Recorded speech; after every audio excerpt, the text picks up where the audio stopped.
दोस्तों नमस्कार। पश्चिम बंगाल का चुनाव इस बार कुछ ज़्यादा ही रोचक होता जा रहा है।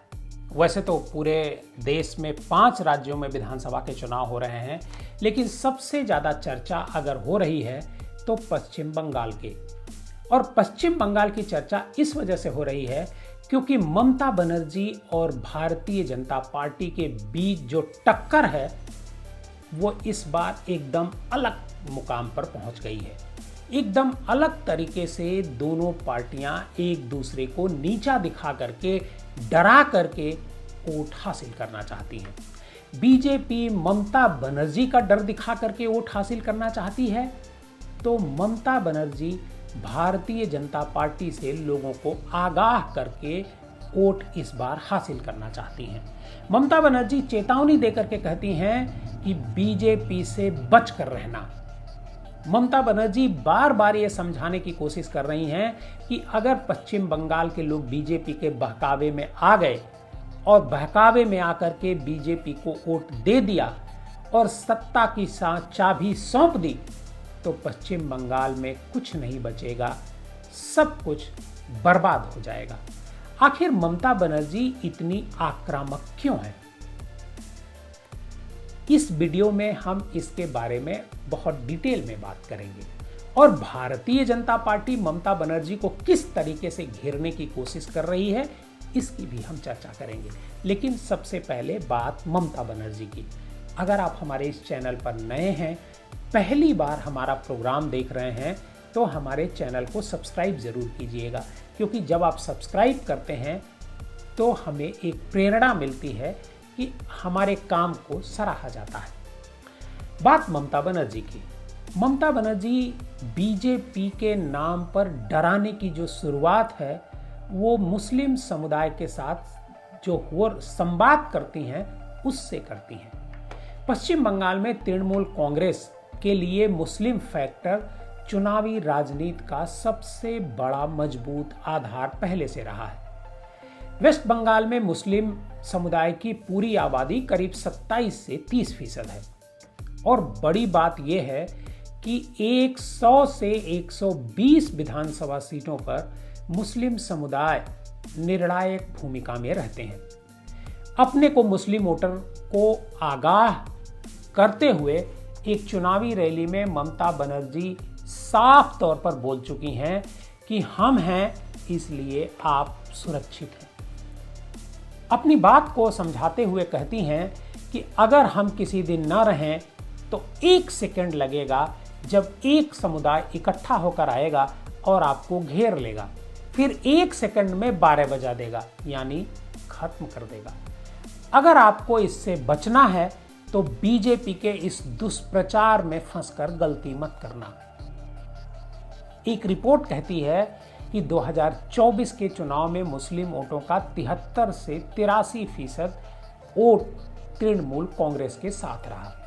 2019 के आम चुनाव से अगर इसकी तुलना करते हैं तो यह 13% ज़्यादा था।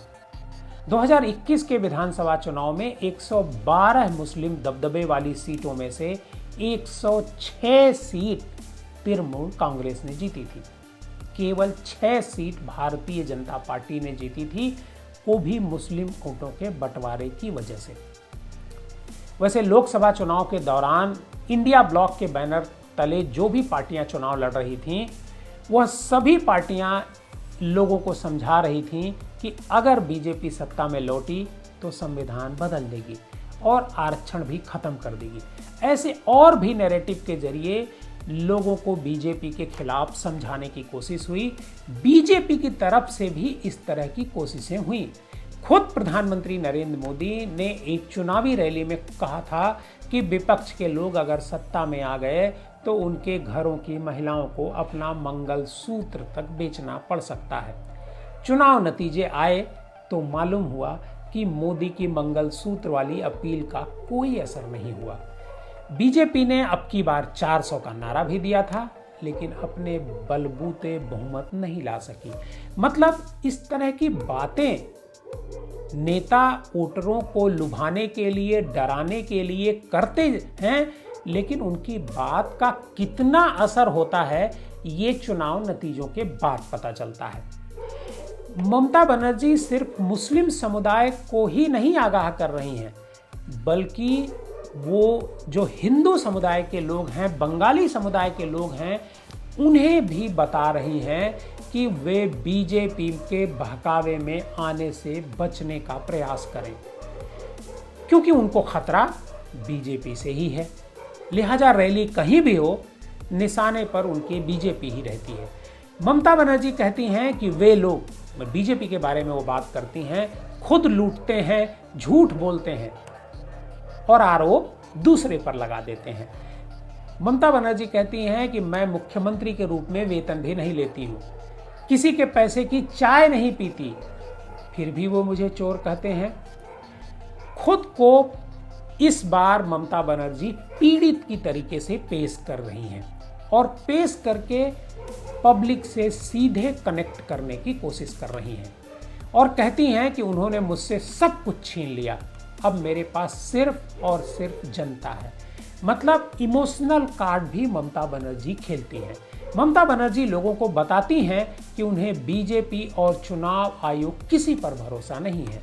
ममता बनर्जी ये भी कहती हैं कि मेरे हाथ से सब पावर छीन लिया है, बीजेपी की जो इच्छा हो रही है वो कर रही है। इस जगह का नाम पांडेश्वर है, जो पांडवों से जुड़ी जगह है। यह चुनाव भी महाभारत की तरह कौरवों और पांडवों की लड़ाई है। ममता बनर्जी एसआईआर का मुद्दा भी उठाती हैं और एसआईआर का मुद्दा उठाते हुए कहती हैं कि एसआईआर को भी एनआरसी की तरह पेश किया जा रहा है। आज लोगों के मतदान का अधिकार छीना जा रहा है, कल ये लोग एनआरसी के नाम पर लोगों की नागरिकता छीन लेंगे। और फिर आश्वस्त करते हुए ममता बनर्जी कहती हैं कि जब तक मैं जीवित हूँ, बंगाल में न एनआरसी का काम होगा और न ही डिटेंशन कैंप बनने दूंगी। बीजेपी की तरफ से घुसपैठियों का मुद्दा उठाए जाने का जवाब भी ममता बनर्जी मीटिंगों में दे रही हैं। वो कहती हैं कि जो लोग बंगाल को निशाना बनाएंगे वे नरक जाएंगे। प्रधानमंत्री मोदी और उनकी सरकार सबसे बड़े घुसपैठिए हैं। और फिर उनकी तरफ से लोगों को यकीन दिलाने की भी कोशिश होती है कि एसआईआर के जरिए वोटर लिस्ट से कई नाम हटा दिए गए हैं, लेकिन हम मोदी और बीजेपी को आपके मतदान का अधिकार नहीं छीनने देंगे। 2021 में की भी याद ममता बनर्जी दिलाती हैं। वो कहती हैं कि 2021 के बंगाल का विधानसभा चुनाव आपको जरूर याद होगा, कोविड का असर भी याद होगा। ममता बनर्जी कहती हैं कि वे लॉकडाउन लगा सकते हैं, वे लोगों को उनके घरों में बंद कर रखेंगे। मैंने 2021 में लॉकडाउन की स्थिति का सामना किया, मैं किसी भी स्थिति में लड़ सकती हूँ। मतलब ममता बनर्जी भारतीय जनता पार्टी को इस बार कुछ ज़्यादा ही घेर रही हैं और इमोशनल कार्ड खेलने की कोशिश भी कर रही हैं। वैसे टीएमसी की तरफ से ममता बनर्जी और अभिषेक बनर्जी, उनके जो भतीजे हैं, दो ही स्टार कैंपेनर हैं, लेकिन बीजेपी की तरफ से दर्जनों स्टार कैंपेनर हैं। खुद प्रधानमंत्री नरेंद्र मोदी, राष्ट्रीय अध्यक्ष नितिन नवीन, जेपी नड्डा, राजनाथ सिंह, गिनती नहीं है, योगी आदित्यनाथ बीजेपी में स्टार कैंपेनरों की, जो बंगाल में बीजेपी का माहौल बनाएंगे। लेकिन ममता बनर्जी अकेली हैं, उनके साथ केवल और केवल उनके भतीजे अभिषेक बनर्जी हैं। तो ममता बनर्जी इस बार हर हाल में बीजेपी को एक बार फिर मात देने की कोशिश में लगी हुई हैं। आपको हमारा ये प्रोग्राम कैसा लगा और आप बंगाल के बारे में क्या सोचते हैं, आपके पास क्या जानकारी है, हमें कमेंट बॉक्स में जाकर ज़रूर बताइएगा।